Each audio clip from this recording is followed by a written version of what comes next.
Você alguma vez já teve o desejo de querer conhecer a Deus?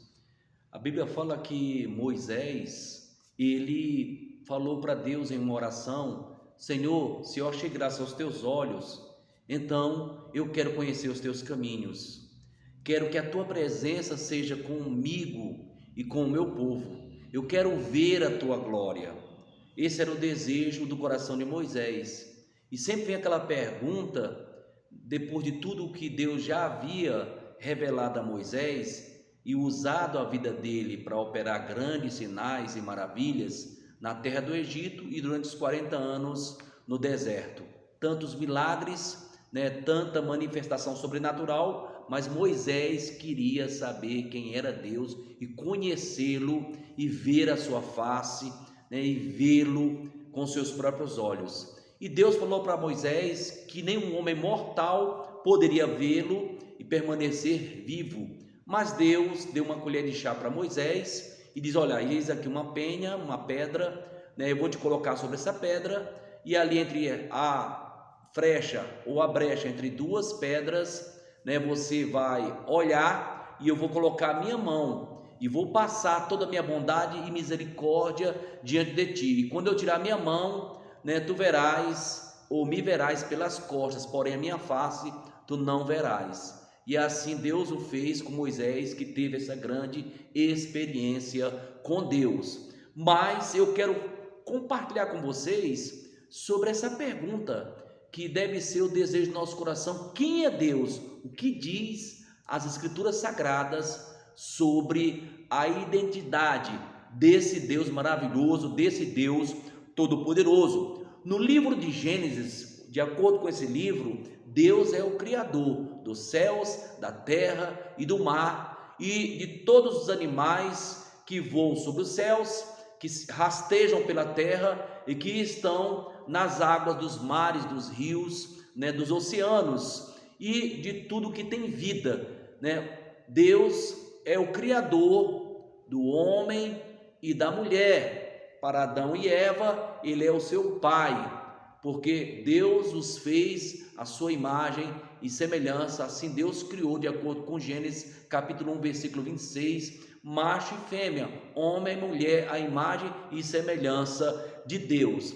Mas para Noé e para a sua família, eles o conheceram como o Deus de juízo, que executa juízo sobre todos os moradores da terra, julga com justiça e destrói os malfeitores nas águas do dilúvio. Mas Noé também o conheceu como Deus de aliança, porque Deus, no final de tudo, estabelece uma aliança com Noé e sua família para um novo recomeço, mostrando que ele é um Deus misericordioso, é um Deus de uma segunda chance, é um Deus compassivo, benigno e que perdoa a iniquidade e que está sempre disposto a dar uma segunda chance. E Noé o conheceu como Deus também, que estabelece aliança para um novo recomeço. A geração pós-diluviana, ela conheceu também Deus como Deus que gera confusão, no meio dos soberbos, arrogantes, daqueles que acharam que podiam alcançar os céus e talvez construir um monumento em sua própria glória para poder escapar do juízo divino. E Deus viu aquele monumento, que a quem Deus gerou uma confusão entre eles. Eles estavam construindo porque a intenção não era boa do coração deles, eles queriam chegar aos céus e não queriam ser vítimas de uma possível destruição divina, achando que eles poderiam evitar o juízo de Deus. Deus achou isso uma arrogância, uma soberba, e os confundiu na sua linguagem. Antes o homem tinha uma só língua e falava um só idioma, e ali gerando uma confusão, ninguém se entendeu mais, deu-lhe o nome de Torre de Babel. Então essa geração pós-diluviana conheceu como Deus da confusão, que confunde soberbos e arrogantes, que tentam o que acham que pode impedir os propósitos de Deus.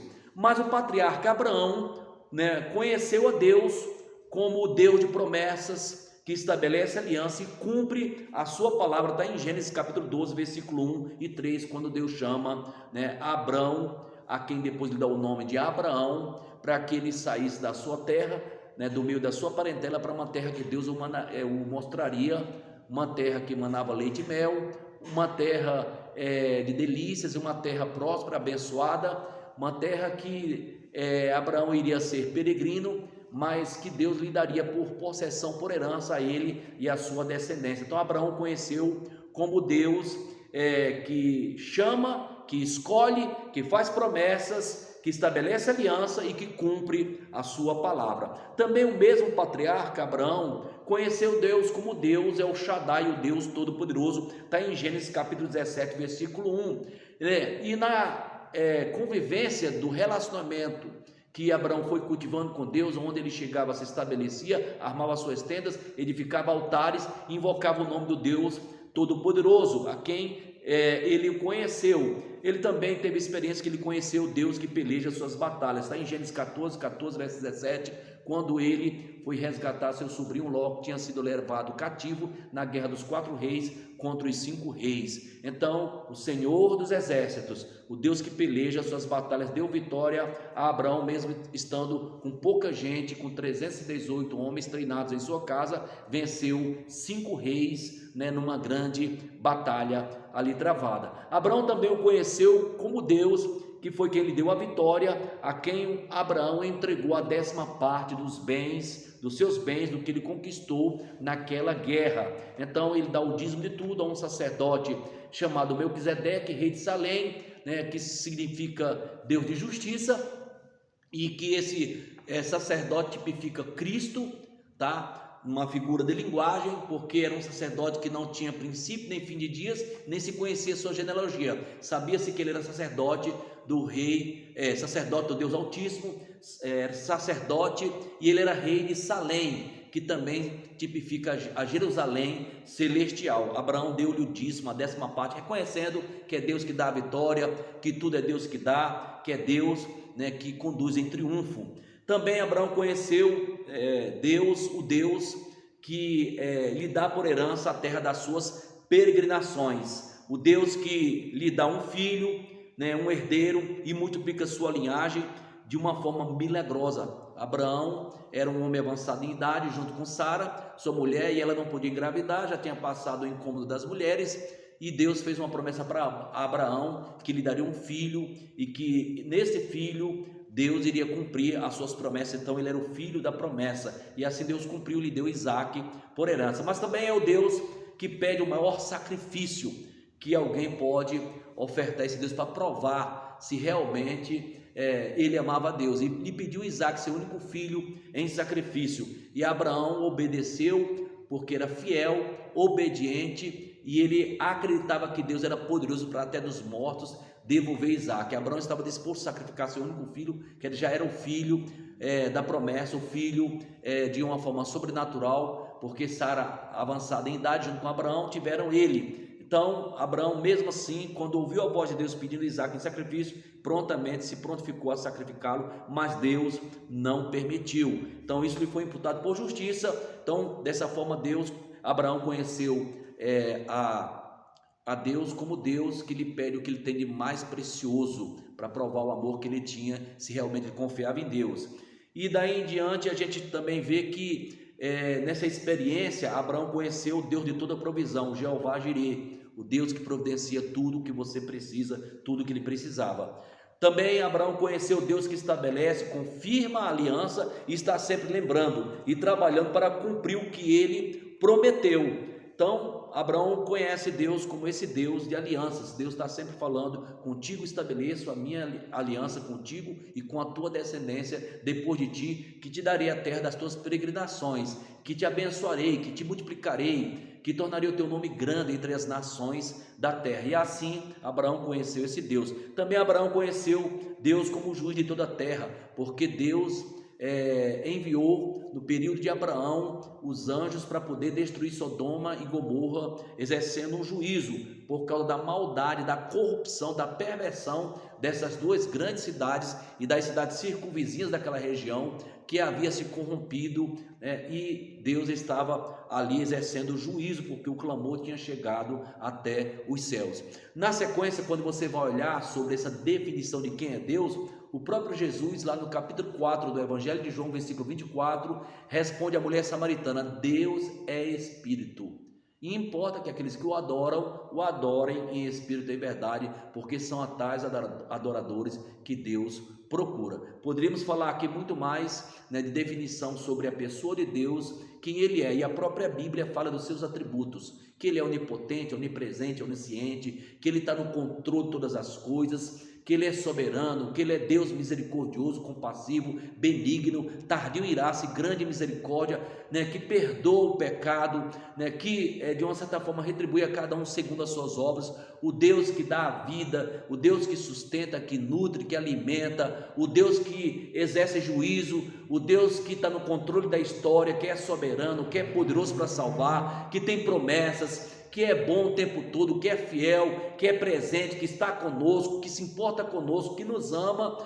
e que já provou o quanto Ele nos ama quando Ele enviou o seu Filho Jesus Cristo para morrer na cruz do Calvário. Então, tem esse desejo de conhecer esse Deus, leia a Bíblia de Gênesis a Apocalipse e você o conhecerá verdadeiramente. Jesus nos aconselha em João 5,39, dizendo assim: examinai as escrituras sagradas, porque julgais ter nelas a vida eterna, e são elas que não testemunham de mim. Então leia a Bíblia e ali você vai descobrir o segredo da vida eterna e a transcendência para a vida, do futuro que está por vir. Há promessas, há bênçãos, e ali há um código de ética, e ali há com certeza uma aliança estabelecida, foi feita no Antigo e no Novo Testamento, e hoje nós estamos na graça de Deus por intermédio de seu Filho Jesus Cristo. O próprio Evangelho de João capítulo 1 diz que a lei veio por intermédio de Moisés, foi entregue em tábuas de pedra ali a Moisés no Monte Sinai, mas a graça e a verdade veio por intermédio de seu Filho Jesus Cristo. Então João 3,16 diz: porque Deus amou o mundo de tal maneira que deu o seu único Filho, para que todo aquele que nele crê não morra, mas tenha a vida eterna. Estamos agora na dispensação da graça, que é ofertada a todo homem, e não existe nenhum outro nome dado entre os homens pelo qual devamos ser salvos, a não ser o nome de Jesus Cristo, o Filho de Deus, que veio ao mundo, sofreu, foi crucificado numa cruz, morreu, foi sepultado, mas ressuscitou ao terceiro dia. Agora é o tempo de a gente abrir o coração, se humilhar, se arrepender e aceitar Jesus como o Senhor e Salvador da nossa alma. Se arrependa dos seus pecados, busque o conhecimento de Deus, porque é a salvação da sua alma que está em jogo, é a vida eterna, é a ressurreição da carne, é a remissão dos pecados. Isso é ofertado na revelação sobre quem é Deus, o propósito, o plano, o projeto que Deus tem para você e para a sua família. A mensagem de Deus é uma só, como disse Paulo ao carcereiro de Filipos, lá no capítulo 16 de Atos dos Apóstolos, versículo 31, diz assim: crê no Senhor Jesus, será salvo tu e tua casa. Então abra seu coração, confesse a Jesus. Paulo nos ensina como se faz isso, lá em Romanos capítulo 10, versículo 9 e 10, quando ele diz assim, se com a tua boca confessares a Jesus como Senhor, e no teu coração creres que Deus o ressuscitou dentre os mortos, tu serás salvo, porque é com a boca que se faz confissão para a salvação, e é com o coração que se crê para a justiça. A escritura diz: ninguém que nele crê será confundido. Então é só você fazer uma oração confessando com os lábios, crendo com o coração. Você quer fazer isso? Então eu coloco essas palavras nos seus lábios, você pode repetir comigo essas palavras, convidando Jesus para entrar na sua vida. Quando você fizer isso, isso fica em memória diante de Deus. Seu nome é escrito no livro da vida, e você ganha de presente a vida eterna. Você é perdoado, e a partir de então o Espírito Santo vem habitar dentro de você. Seu corpo se torna santuário do Espírito Santo de Deus, e aí o Espírito Santo vai te ensinar e te revelar toda a verdade e confirmar tudo o que Jesus nos ensinou, que está escrito na Nova Aliança, no Novo Testamento. E aí quando você começar a ler, isso vai instruir, alimentar e fortalecer a sua fé e seu espírito. Vamos fazer isso através de uma oração? Repita comigo essas palavras. Diga assim: Senhor Jesus, eu creio que Jesus Cristo é o Filho de Deus, e eu hoje, ó Pai, tenho a certeza de que Ele veio ao mundo para nos salvar, que Ele sofreu, foi crucificado, morreu, foi sepultado, mas ressuscitou ao terceiro dia, subiu aos céus e assentou-se à direita de Deus Pai Todo-Poderoso, e voltará a segunda vez para nos buscar. Eu creio que Deus é Espírito e aqueles que adoram a Deus têm que adorá-lo em Espírito e em verdade. Meu Deus, nesse instante eu abro meu coração, confesso Jesus como Senhor e Salvador da minha alma e peço, Senhor, perdoa os meus pecados e lança no mar do esquecimento e escreve meu nome no livro da vida. Faz de mim o tipo de pessoa que o Senhor deseja que eu seja. A partir de hoje, a minha vida, meu coração, a minha família, eu entrego no altar de Deus. É a oração que eu faço, declarando Jesus como o Senhor da minha vida e Salvador da minha alma, e pedindo que Ele venha habitar no meu coração, na minha casa, no meu lar. Eu faço essa oração em nome do Pai, do Filho e do Espírito Santo, em nome de Jesus. Amém. Se você orou assim, que Deus te abençoe poderosamente. Se essa mensagem edificou a sua vida, então comente aí embaixo nos comentários. Se você não é inscrito nesse canal, se inscreva, deixe o like, compartilhe essa mensagem para ajudar outras pessoas a levar esse conhecimento e conheça esse Deus maravilhoso e está na Bíblia, na palavra de Deus, que é a revelação de Deus, a construção de Deus para a humanidade. Então, um beijo no coração e até outra oportunidade, se Deus assim nos permitir.